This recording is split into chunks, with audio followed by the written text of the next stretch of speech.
Stay away from me! The model's hands trembled as she backed toward the door, her designer dress half-zipped, mascara already running. She wasn't crying from heartbreak. She was crying from fear. Min-jae, I'm sorry. I thought I could. I really tried, but I can't. Something's wrong. The penthouse door slammed. The echo filled 30 floors of silence. Kang Min-jae stood motionless in the center of his pristine living room, the city lights of Seoul bleeding through floor-to-ceiling windows. He didn't pour himself a drink. Didn't call security. Didn't move at all. This was the 5th woman in 2 months. 5 different explanations. 5 sets of apologies. All meaning the same thing. You're not what I expected. You scare me. I can't. His phone buzzed.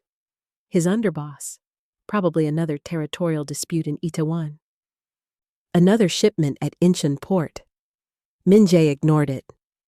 For once, the ghost of Itaewon didn't feel like being a ghost. He felt like being invisible. But 3 weeks ago, he hadn't felt invisible at all. 3 weeks ago, standing in that club in Gangnam, watching a black woman dance like she owned every inch of that stage, Min-jae had felt something he'd convinced himself didn't exist anymore. Hope. Dangerous, reckless, foolish hope. No one looked at him directly. They never did. The bass pulsed through Club Aurelia like a second heartbeat, bodies moving in synchronized anonymity under violet lights.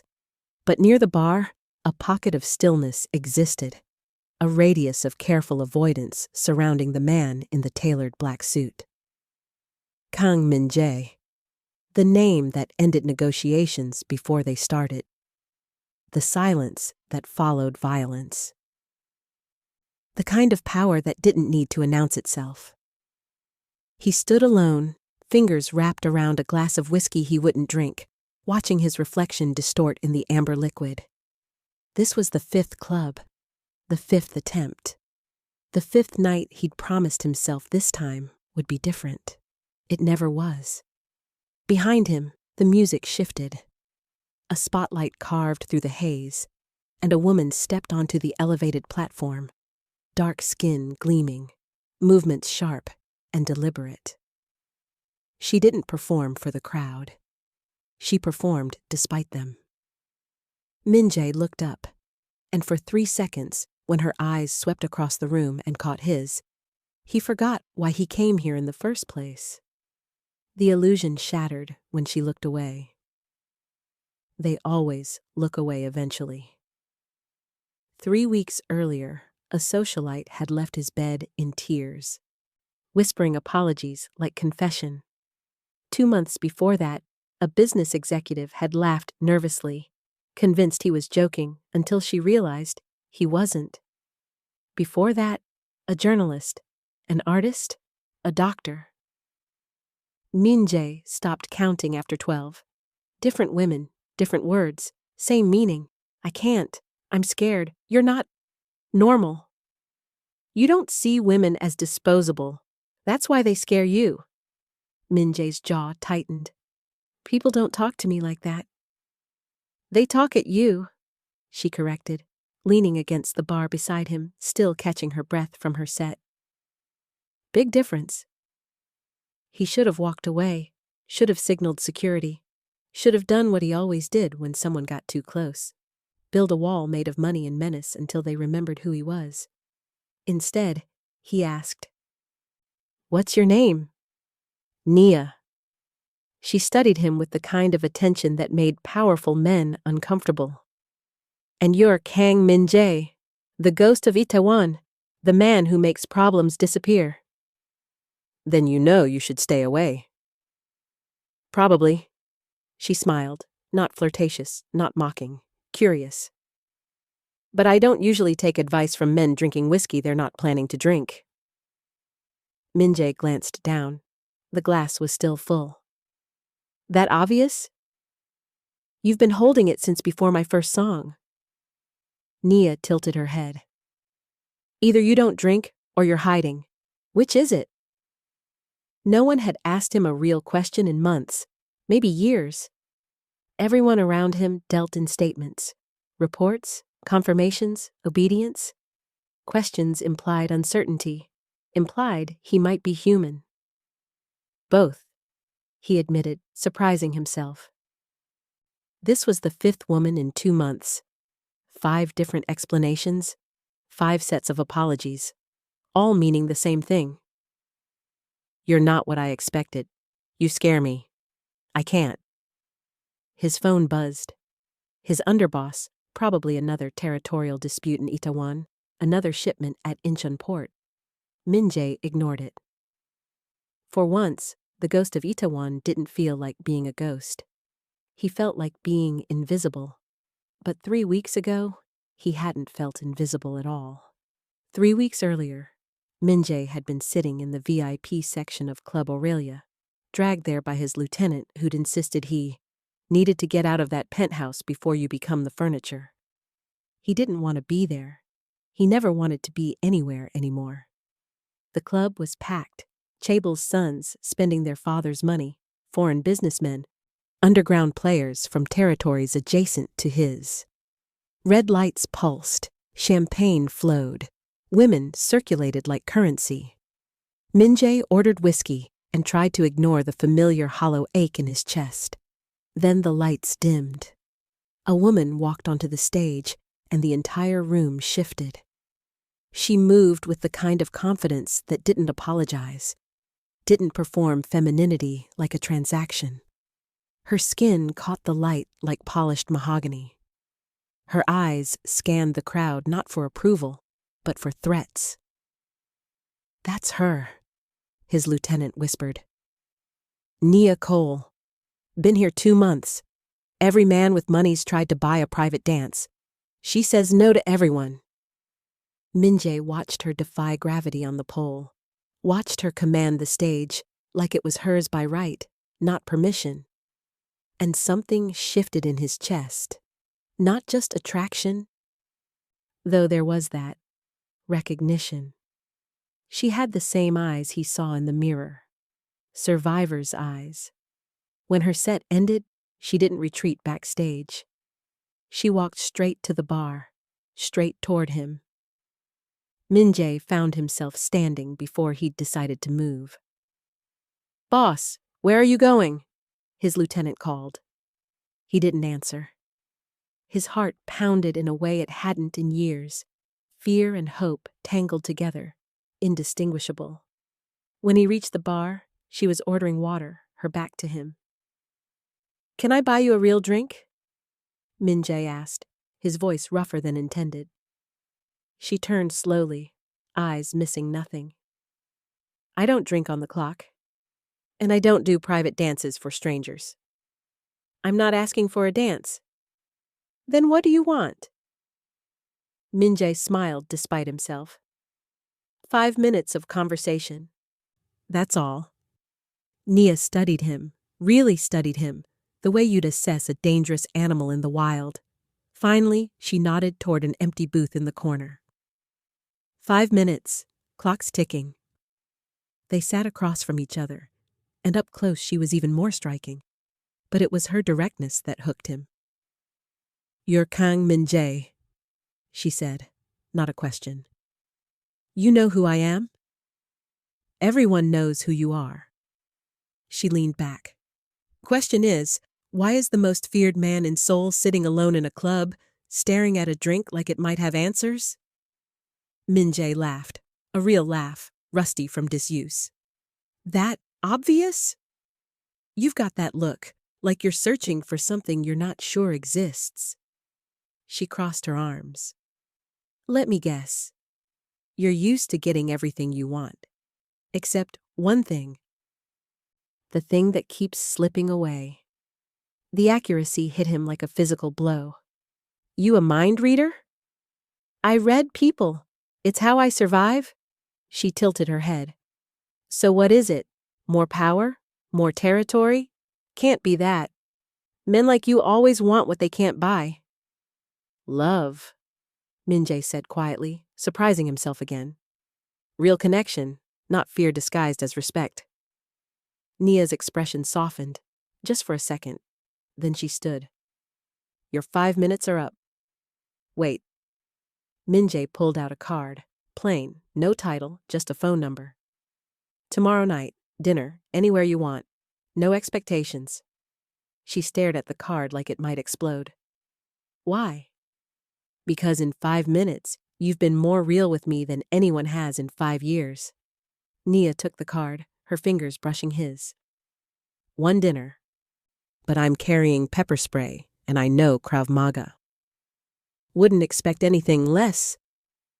She walked away, disappearing into the neon-soaked crowd. Min-jae sat there, feeling something dangerous bloom in his chest. Hope. He had no idea that accepting that dinner invitation would trigger a cascade that would leave bodies in the Han River, his organization fractured, and both their lives suspended between love and annihilation. But that would come later. First, there was the matter of why every woman before Nia had run. Why a man who controlled half of Seoul's underworld couldn't control his own body. Why shame, not bullets, was the only thing that could bring the ghost of Itaewon to his knees. And it started, like most shameful things, long before he had the power to hide it. Hello, my friends. Thanks for joining me on this fascinating story. Before we continue, please kindly help subscribe to the channel, like the video, and comment where you are watching from and what time it's at your end. Now let's continue with our story. Min-jae was 14 when he first understood that his body would be his prison. The school nurse had called his grandmother, voice tight with professional concern.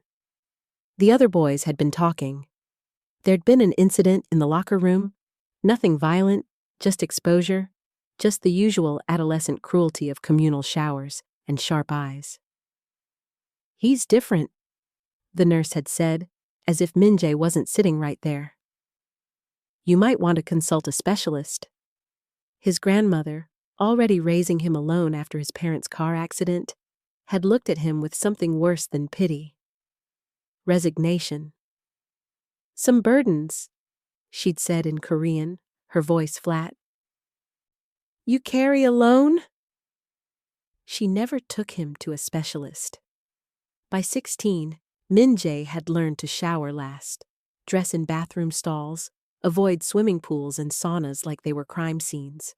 By 18, he'd discovered that power could build walls, not just around territory, but around vulnerability.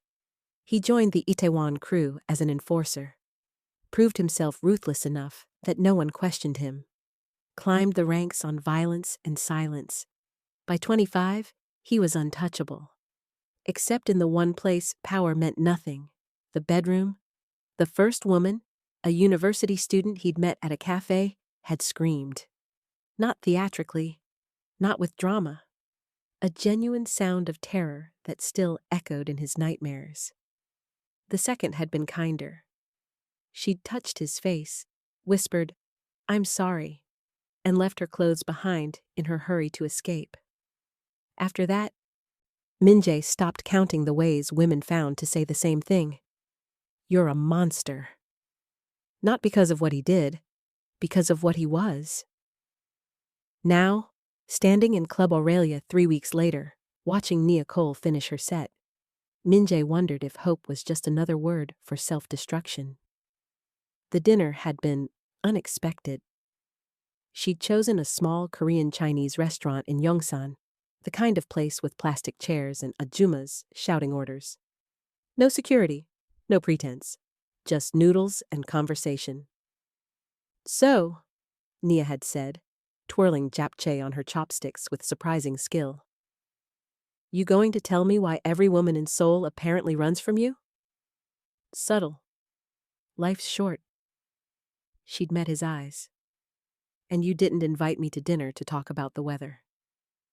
Min-jae had put down his chopsticks. "I have a condition, physical. It makes intimacy complicated." "Complicated how?" "Frightening." The word tasted like copper. For them. Nia had studied him for a long moment. Not with pity, not with curiosity, with something that looked like understanding. Frightening because they don't know you, she'd said finally. Or frightening because you don't trust them to stay? That question had carved something open in him. They'd walked along the Han River afterward, the water black and glittering. Nia had talked about her brother, a kid with dreams of caste, a scholarship that didn't quite cover everything, about dancing to fill the gaps that sending money home created. People see the stage, she'd said, and think it's degrading. But I decide who sees me. I decide when to walk away. That's more power than most people have in their day jobs. Min-jae had found himself talking too, about his grandmother, about the loneliness of command, about building an empire just to have walls thick enough to hide behind. You ever think, Nia had asked, stopping by the railing, that maybe you're not hiding from them? Maybe you're hiding from yourself? Now, watching her collect tips and deflect drunk businessmen with surgical precision, Min-jae's phone buzzed. Unknown number. The text message was simple. Your dancer, pretty, vulnerable. You should keep better track of your weaknesses. Below it, a photo. Nia leaving her apartment that morning. Min-jae's blood went cold. His world had rules. You didn't touch family. You didn't touch civilians. You definitely didn't touch someone just to send a message.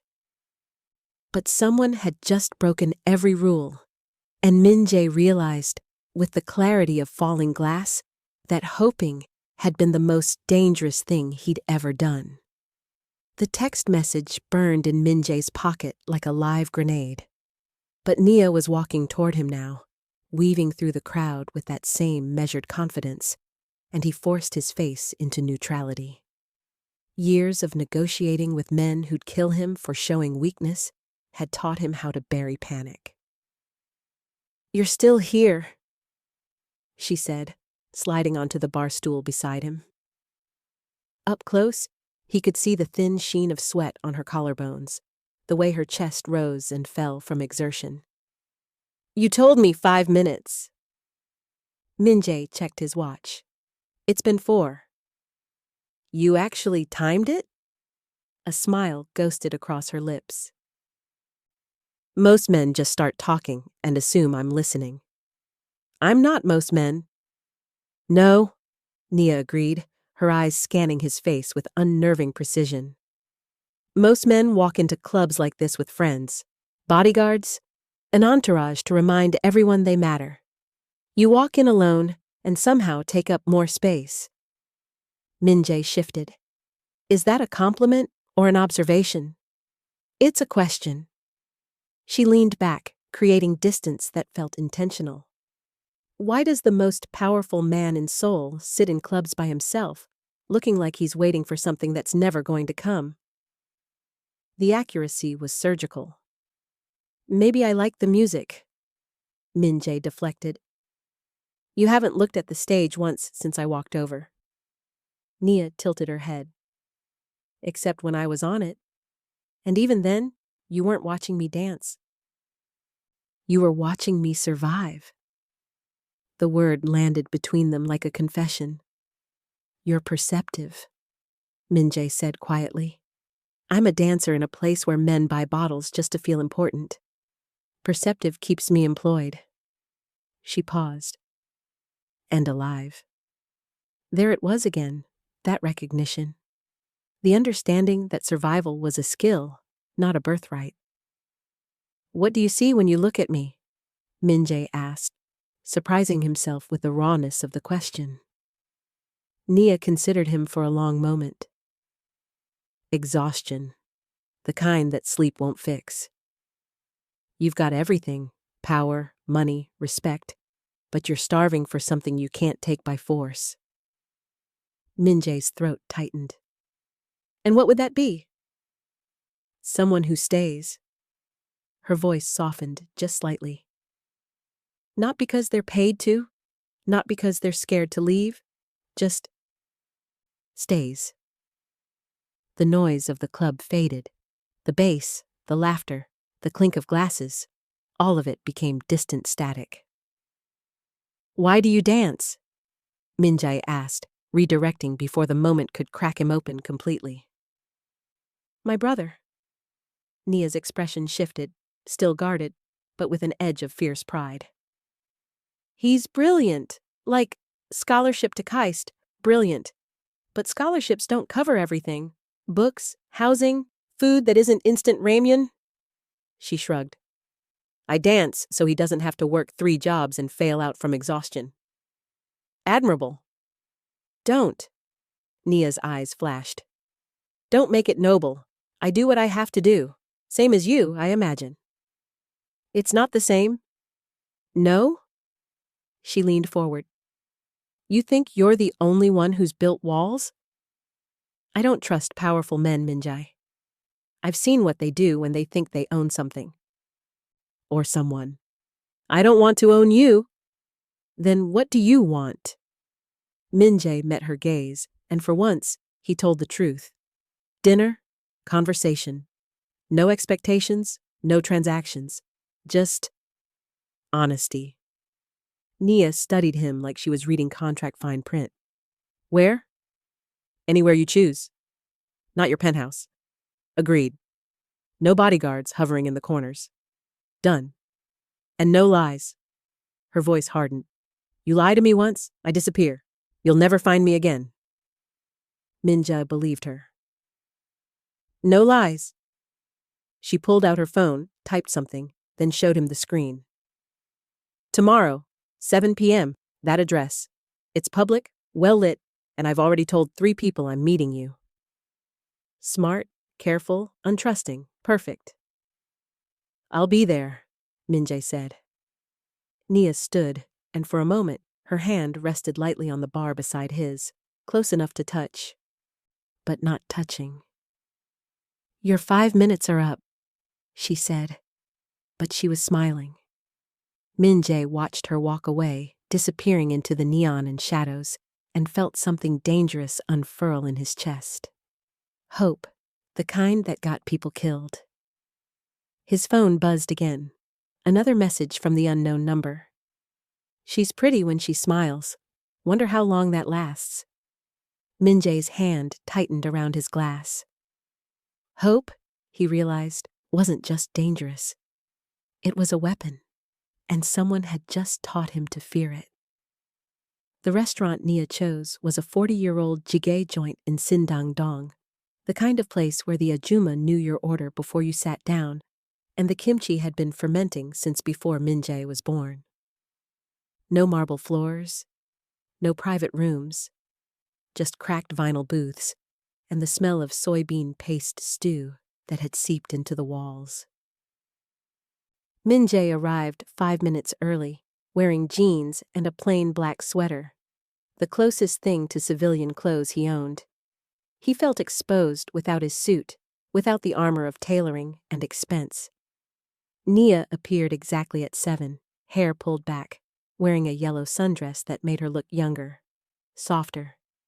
She slid into the booth across from him and raised an eyebrow. "You clean up nice," she said. "Almost human." "Almost?" Jury's still out. But she was smiling. The ajuma descended immediately, barking in rapid Korean. Nia responded in kind, not fluent, but competent enough to order doenjang jjigae and extra banchan without hesitation. Min-jae blinked. "You speak Korean?" "Survival skill number 3, Nia said, after reading people and knowing exits. She poured them both water from the metal pitcher. "Been here 2 years. You pick things up." "Most expats don't." "Most expats aren't dancing in Gangnam clubs surrounded by men who think English speakers are exotic toys." Her tone was matter-of-fact. "I learned Korean so I could understand what they were saying about me." The food arrived in a cascade of small plates. Kimchi, pickled radish, seasoned spinach, fish cakes. The stew came bubbling in a stone pot, steam rising like small ghosts. They ate in comfortable silence for a moment. Then Nia asked, So what was Min-jae like before he became the ghost of Itaewon? Dead, Min-jae said automatically, then softer. Or close enough. Dark. You asked. I did. She spooned stew into her bowl. Try again. Before the empire. Before the fear. Who were you? Min-jae set down his spoon. No one had asked him that in a decade. A kid who liked astronomy, he said finally. I wanted to study astrophysics. Map stars, calculate trajectories, understand things that were too far away to hurt me. Nia's expression softened. What happened?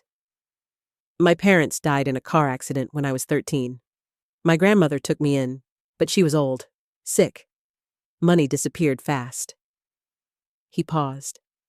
The streets offered more than student loans ever could. And the stars? Still there. I just stopped looking up. Nia reached across the table, not touching him, but close. That's the saddest thing I've heard all week. Min-jae laughed, surprising himself. Your week must be pretty good then. It's getting better. They talked for 2 hours. Nia told him about growing up in Atlanta, about her brother's acceptance letter that had made her mother cry, about choosing Seoul because it was far enough away that her choices felt like hers alone. Min-jae found himself telling her about his grandmother's funeral, about the weight of command, about how loneliness felt different when you were surrounded by people who'd die for you, but wouldn't dare sit beside you. That's the thing about power, Nia said, her voice gentle. It gives you everything except permission to be weak. I'm not weak. I know. She met his eyes. That's the problem. You're so terrified of being vulnerable that you've forgotten how to be human. The words should have angered him. Instead, they felt like relief. Outside, through the restaurant's grease-stained window, Min-jae caught a reflection. A man across the street, phone raised, camera pointed their direction. His instincts fired. He started to stand. Nia's hand touched his wrist, light, grounding. I saw him 10 minutes ago, she said quietly, and the woman in the black sedan at the corner, and the guy pretending to smoke by the bus stop. Min-jae's blood chilled. Why didn't you? Because running makes you prey. Her grip tightened just slightly. And I'm not prey. Neither are you. She was right, but the watchers meant something had shifted. Someone was testing boundaries, gathering intelligence, making a move. I should take you home, Min-jae said. You should walk me to the subway, Nia corrected. And tomorrow, you should tell me the truth about why people are suddenly interested in a dancer from Atlanta. She stood, left money on the table despite his protest, and walked toward the door. Min-jae followed, and for the first time in years, he felt something more dangerous than hope. Belief. Belief that maybe, just maybe, this time would be different. He had no idea how catastrophically wrong he was. Min-jae's penthouse felt like a mausoleum at 2 a.m. He stood by the floor-to-ceiling windows, watching Seoul's lights blur in the rain, his phone dark and silent on the marble counter. The watchers from the restaurant had disappeared after Nia entered Gangnam Station, but their message was clear. We see you. We see her. We know where this hurts. His private line rang, the one only 5 people had. Victor's name flashed across the screen. We've got a problem, his underboss said without preamble. The Busan crew is asking questions about the girl. Handle it. Boss, they're not just asking, they're watching. Someone leaked photos from the restaurant. It's circulating. Min-jae's jaw tightened. I said handle it. If she becomes a liability, she's not. Min-jae ended the call, but the word echoed. Liability. In his world, caring about someone was the same as handing your enemies a loaded gun. His phone buzzed. A text from Nia. Can't sleep? You? He stared at the message for a long moment, then typed, No? Come over. It's 2 a.m. I'm not asking you to stay, just to talk. I'll send you my address. Min-jae should have said no, should have created distance, should have remembered that hope was just a prelude to loss. Instead, he grabbed his keys. Nia's apartment was in Itaewon, a small studio above a 24-hour convenience store. She answered the door in sweatpants and an oversized Howard University t-shirt, her hair wrapped in a silk scarf. You came? She said, stepping aside. You asked. The apartment was modest but carefully maintained. Books stacked on a low table, photos of a young man in a Keist hoodie pinned to a corkboard, a small kitchen that smelled like jasmine tea. Human. Real. The opposite of Min-jae's cold penthouse. They sat on opposite ends of her worn couch, a careful distance between them. I Googled you, Nia said, pouring tea into mismatched mugs. After dinner. Find anything interesting? Plenty. The ghost of Itaewon, 32 years old. Took control of the Itaewon territory at 26 after his predecessor mysteriously disappeared. She handed him tea. But that's not what I want to know. Min-jae sipped, waited. Why do they all leave? Nia asked quietly. All those women, the ones who make it past the first date, past the walls you build. What happens that makes them run? The question landed like a blade between his ribs. That's not. It's exactly my business, Nia interrupted. If I'm going to keep seeing you, and don't lie, you promised. Min-jae set down his mug, hands trembling slightly, a detail he hated, a vulnerability he couldn't hide. I have a condition, he said finally. Physical, something I was born with. Okay. It's not something that can be fixed. Doctors tried. Nothing works. Nia waited, her expression unreadable. When things become intimate, Min-jae continued, each word costing him.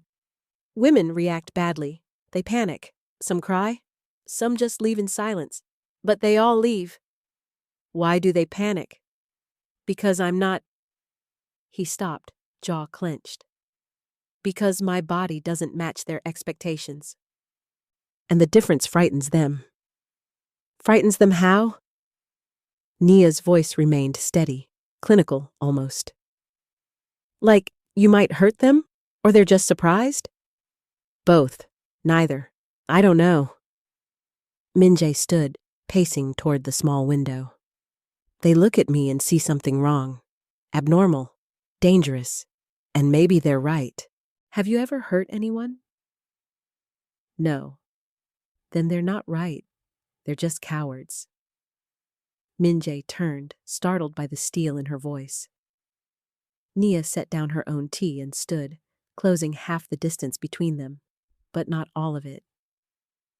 You think you're the first person I've met who carries shame about their body? She asked. I've danced in clubs for 2 years. I've heard every confession, every secret men whisper when they think darkness makes them brave. She crossed her arms. The difference is, you actually believe your shame defines you. It does. It doesn't. Her eyes were fierce.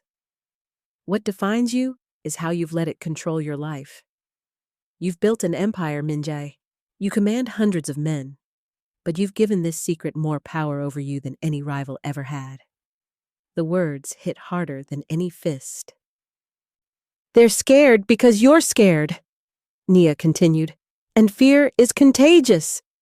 Min-jae felt something crack open in his chest. Anger maybe, or grief disguised as rage. So what am I supposed to do? He asked, voice raw. Pretend it doesn't matter? No. Nia stepped closer. You're supposed to stop letting it be the only thing about you that matters. Silence stretched between them. I won't run, she said finally. But I won't be lied to either. Not about this. Not about the danger. Not about who you really are beneath all that power. Min-jae met her eyes and saw something he'd never seen before. Not pity, not fear, just unwavering clarity. "Okay," he whispered. "Okay," she echoed. Neither of them knew that across the city, in a basement office in Busan, someone was already making plans. Plans that would turn honesty into a weapon and love into a death sentence. The photographs arrived in a manila envelope, slid under Min-jae's office door at 3 a.m. like a polite threat. 12 images. High resolution, professional grade, Nia leaving her apartment, Nia entering Club Aurelia, Nia and Min-jae at the restaurant in Sindangdong, her hand near his across the table. Nia at a convenience store, buying milk, completely unaware she was being hunted. The last photo was different. Nia's apartment building, her window circled in red marker. A timestamp, 47 minutes ago. No note, no demands. The message was clear. "We can reach her whenever we want." Min-jae's hand crushed the edge of his desk. "Boss?" Victor stood in the doorway, face grim. "The Busan crew. They're behind it." "Jung-ho?" "His nephew, Kim Tae-seung? He's been consolidating power, making noise about expanding into Itaewon." Victor stepped closer. "Word is, he sees you getting distracted, thinks it's an opening." "It's not. With respect, boss, it is." Victor gestured to the photos. "You've been to that club 5 times in 3 weeks. You're having dinner in public restaurants. People talk." Min-jae's jaw tightened. "What do you suggest?" "Cut her loose. Make it clear she means nothing. Or—" Victor paused, clearly uncomfortable. "Or we put protection on her, serious protection. But that confirms she matters, which makes her a permanent target."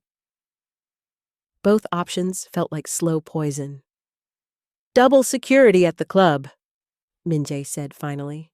"Discreet, she doesn't notice, and find out who took these photos. I want names." "Already on it." Victor left. Min-jae burned the photographs in his office sink, watching Nia's face curl and blacken in the flames. He should end this, should walk away before the inevitable bloodshed. Instead, he texted her, "Are you awake?" Her response came immediately. "Now I am. What's wrong?" "Nothing. Just checking in." 3 dots appeared, then disappeared. Then, liar. Nia cornered him 2 days later outside Club Aurelia, grabbing his arm before he could slip into the VIP entrance. "We need to talk," she said. "Not here." "Yes, here." Her eyes flashed. "Because you've been avoiding me. Don't think I haven't noticed." Min-jae glanced around. His security was close, but not close enough to hear. "Nia, there's a man following me," she said flatly. "Short, scar on his neck, drives a gray Hyundai. He's been outside my building for 3 days. And before you ask, yes, I'm sure. And no, I'm not paranoid." Min-jae's blood ran cold. That wasn't his security. "There's also a woman," Nia continued, "who's been asking about me at the club. Questions about my schedule, where I live, who I spend time with." She stepped closer, voice dropping. "So, either you tell me what's happening, or I disappear tonight and you never find me." She meant it. He could see it in the set of her shoulders. "Come with me," Min-jae said. He led her to his car, armored, windows tinted, Victor driving. They rode in tense silence to a private office building in Gangnam, one of the legitimate businesses Min-jae used for meetings that needed to appear legal. Inside, he locked the door and turned to face her. "I'm not just a businessman," he said. "I know that." "No, you don't. Not really." Min-jae poured himself whiskey, downed it. "I run territory. Control supply lines, manage problems that police don't solve." He met her eyes. "And someone's decided that you're my weakness." Nia's expression didn't change. "Who?" "Rival organization, Busan crew, They're testing boundaries. By watching me. By threatening you. Min-jae set down the glass before he shattered it. If they think taking you will hurt me, they'll take you. If they think killing you will break me, they'll kill you. That's how this works. Then we end it, Nia said simply. We stop seeing each other. I'm not worth a war. Don't. I'm serious, Min-jae. But her voice cracked, just slightly. I didn't sign up for this. I dance. I send money home. I survive. I can't. Her phone rang. She glanced at the screen, frowned. Unknown number. Don't answer. She answered. Min-jae watched her face drain of color. Watched her hand start trembling. Watched her mouth form the word no, silently, over and over. She lowered the phone. They have my brother, she whispered. The room tilted. They said he was walking to class. Her breath came in short gasps. They want me. They said if I don't come alone, they'll. Min-jae's phone rang. Different number. Same threat. He answered on speaker. A voice, heavily accented, amused. Hello, Ghost. We have something you want, and something she wants. Convenient, no? Where? Min-jae's voice was ice. Warehouse, Yongsan, the old textile factory. You know the one. A pause. She comes alone, unarmed, or the boy learns what happens to collateral. The line went dead. Nia stared at Min-jae, tears streaming down her face. Not from fear, but fury. You said you could protect me, she said. I can. They have my brother, Min-jae. My baby brother who's never hurt anyone, who's just trying to graduate, who doesn't even know. Her voice broke completely. Min-jae reached for her. She stepped back. Don't, she said. Don't touch me. Just tell me how to fix this. And for the first time in his life, the ghost of Itaewon had no answer. Min-jae made 3 calls in the next 10 minutes. The first to Victor. Pull everyone from the Dongdaemun operation. I don't care if we lose the shipment. I need every man at the Yongsan warehouse in 40 minutes. The second to his contact in the Busan organization, a lieutenant who owed him a favor. Tell Jung-ho I'm willing to negotiate territory, all of Itaewon. He just has to release the hostages. The third to his lawyer. If I don't contact you by dawn, transfer everything to the Park Foundation, all of it. Nia grabbed his wrist. What are you doing? Ending this. By giving up everything you've built? Yes. That's insane. That's the price. Min-jae cupped her face, forcing her to meet his eyes. Your brother has a full ride to Keist. He has a future. You have a life. That's worth more than territory. Not if you die getting him back. Then I die. His voice was utterly calm. I've made peace with worse. Nia's tears came harder now. I can't, Min-jae, I can't lose both of you. You won't. He kissed her forehead, gentle, final. But I need you to trust me. Stay here with Victor. Let me handle this. No.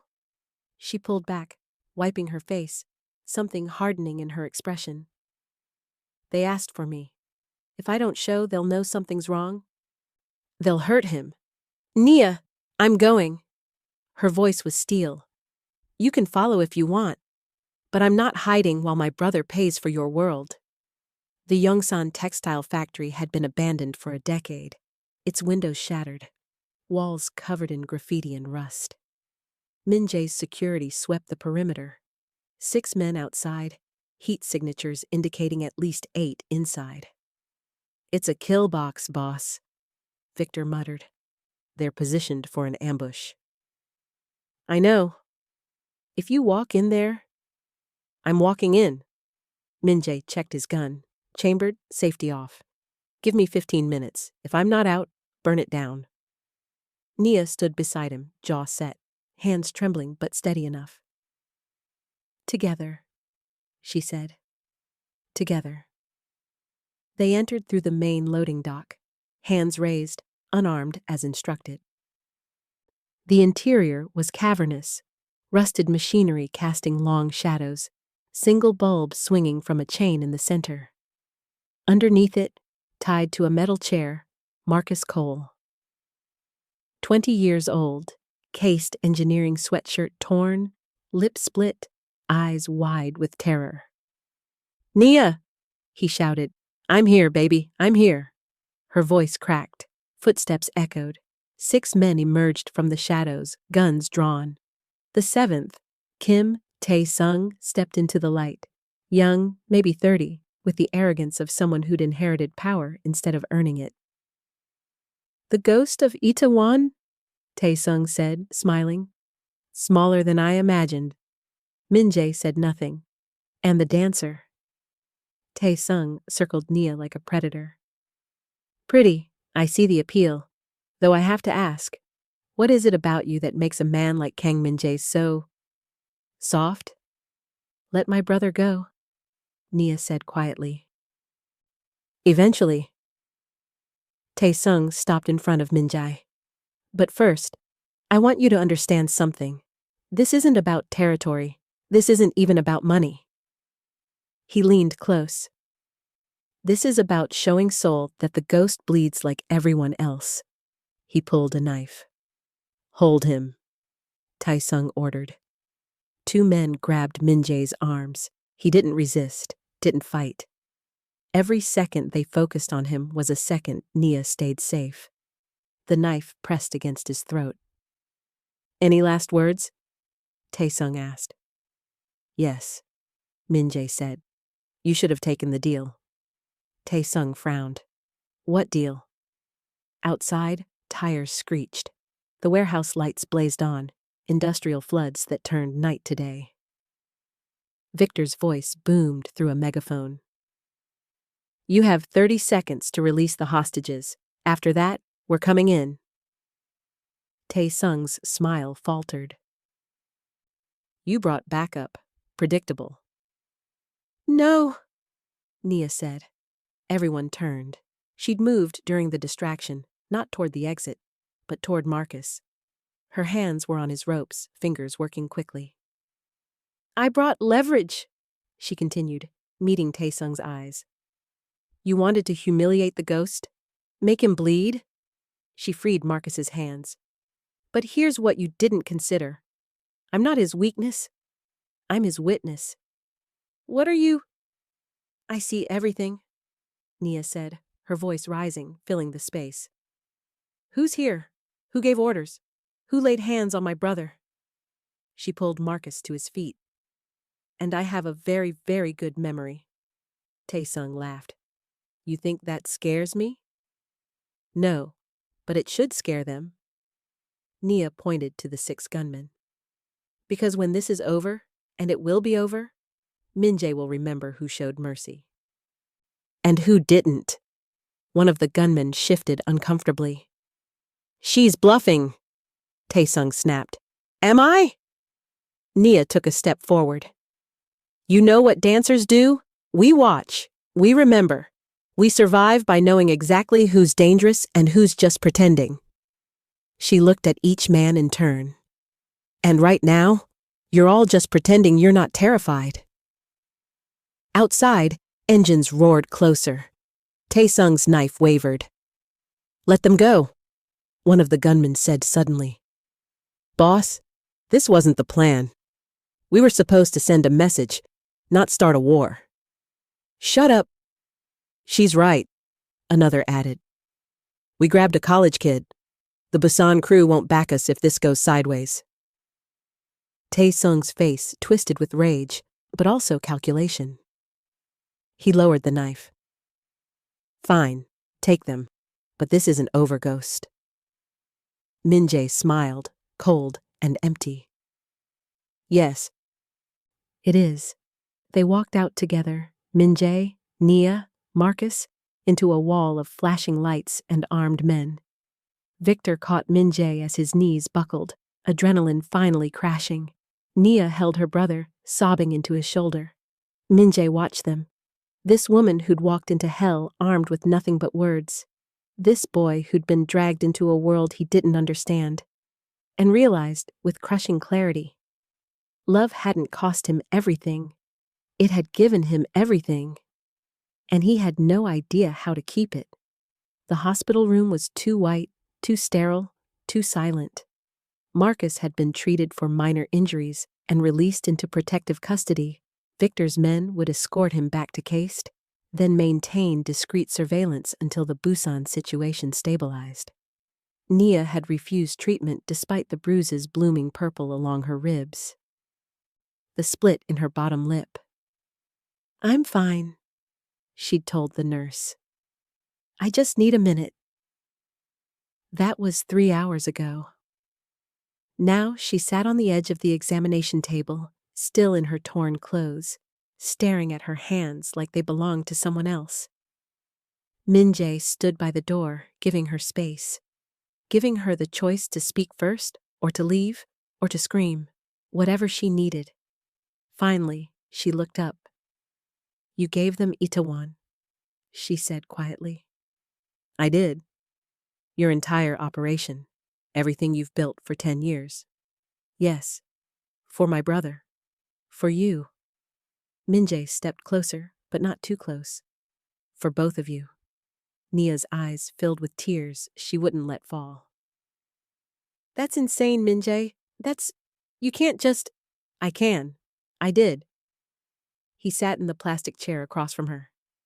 "And I'd do it again." Why? The question was so simple. The answer so complicated. "Because," Min-jae said slowly, "for the first time in my life, something mattered more than power." Nia wiped her eyes roughly. "This is my fault. If we hadn't—" "Don't." His voice was firm. "Don't take responsibility for their violence. Don't make yourself smaller because I chose to care about you." She laughed, broken, bitter. "Chose to care? Like it's a transaction." "It's not. That's the problem." Min-jae leaned forward, elbows on knees. "I don't know how to do this, Nia. I don't know how to love someone without it becoming a weapon, without it destroying everything." "Then maybe we shouldn't—" "I'm not finished." He met her eyes. "I don't know how, but I want to learn, if you'll let me." Silence stretched between them. "I have money," Min-jae said finally. "More than I'll ever need. I can set you up. Penthouse, security, anything you want. Your brother's tuition, fully covered. A trust fund, whatever." "No." He blinked. "No? I don't want your money, Min-jae." Nia slid off the table, standing. "I don't want a penthouse or a trust fund, or to be some kept woman in a tower." "Then what do you want?" "I want the truth." She crossed her arms. "All of it. No more secrets about who's watching me, who's threatening you, what wars you're fighting. If I'm in this, I'm in this. Not protected from it. Part of it." "Nia, that's dangerous." "I just talked down 6 armed men in a warehouse," she snapped. "Don't tell me what's dangerous. Tell me what's real." Min-jae stood slowly. "You want real?" "Yes." "Real is messy. Real is waking up to security briefings and learning that someone new wants me dead. Real is understanding that people will always try to use you to hurt me." He stepped closer. "Real is me, broken and ashamed and terrified that one day you'll see what everyone else sees and run." "What do they see?" "A monster." Nia moved then, not away, but toward him, close enough that he could smell the jasmine in her hair, see the flecks of gold in her brown eyes. "You know what I see?" she asked softly. "What?" "A man who traded his empire for a stranger's brother. A man who walks into traps alone because he values other people's lives more than his own." She touched his face, light, careful.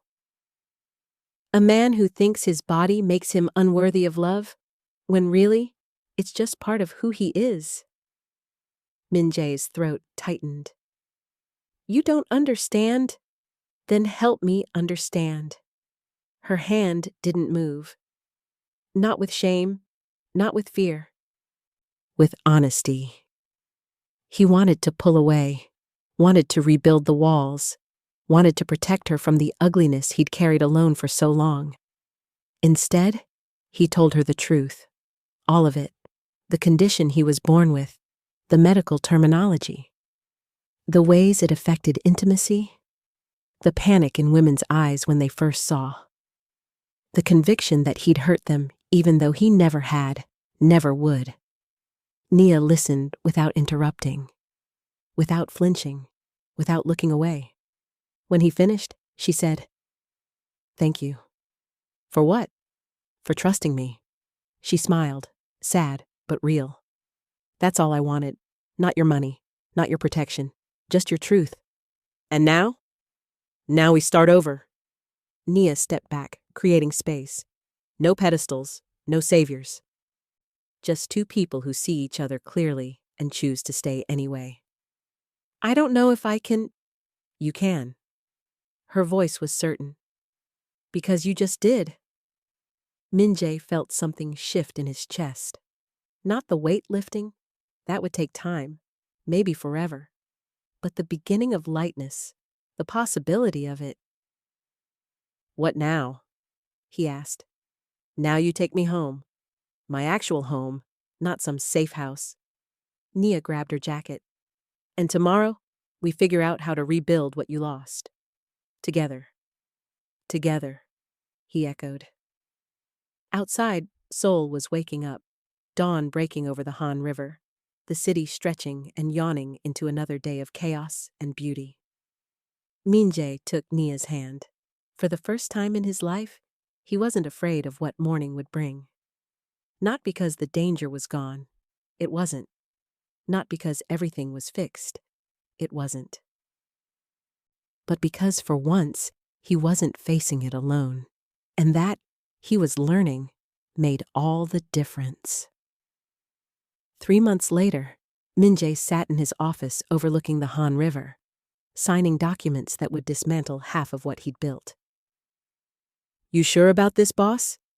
Victor asked, watching the empire shrink on paper. "I'm sure."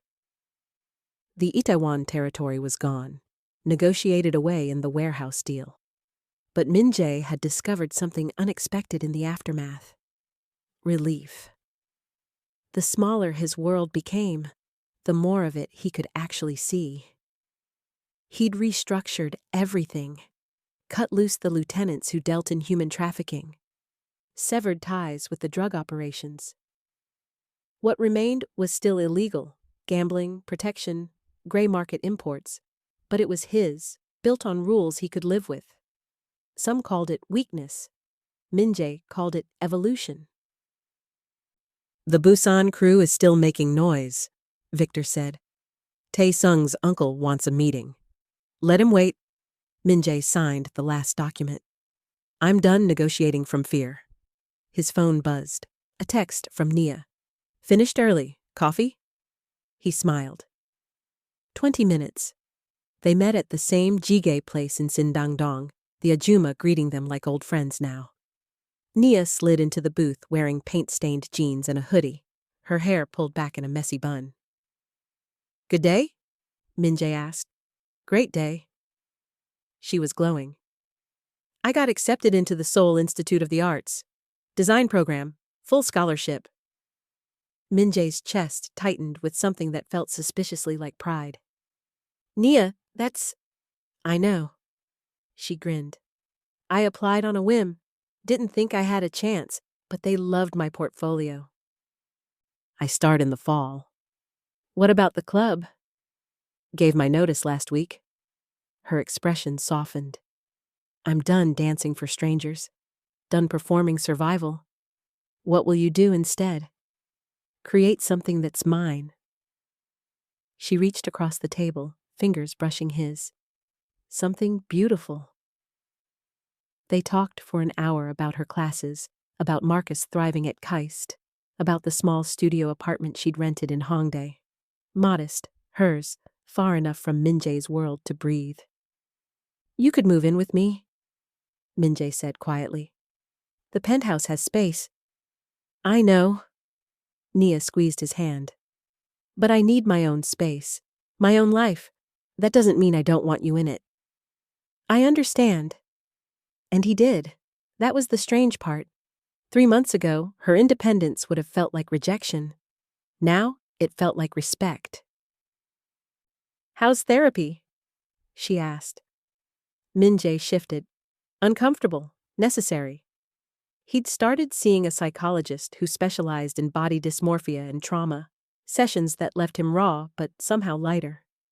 "She says shame thrives in silence." "Smart woman." "She also says I have control issues." Nia laughed. "You're just now learning this?" That night, Min-jae found himself back at Club Aurelia. Not for business, not for surveillance, just to watch. Nia was performing her final set, a farewell show she'd designed herself. The music was different, slower, more soulful. Her movements weren't for the crowd's approval. They were for her own closure. She danced like someone shedding a skin. Min-jae sat at the bar, no bodyguards hovering, no walls of power surrounding him. Just a man in a crowded club, watching a woman he loved reclaim her own narrative. When she finished, the applause was thunderous. She bowed once, then walked off stage, not toward the back rooms where dancers usually disappeared, but straight toward him. "You came," she said, breathless. "I promised I would." She kissed him then, quick, chaste, public. A declaration that didn't need an audience but wasn't afraid of one either. "Walk me home?" Nia asked.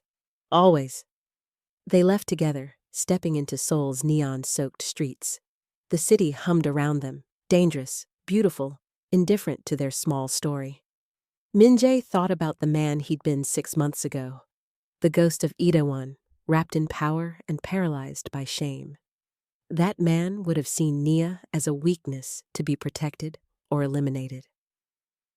This man, this version who'd lost territory and gained truth, saw her as simply herself, complicated, brilliant, choosing him daily, not because she had to, but because she wanted to.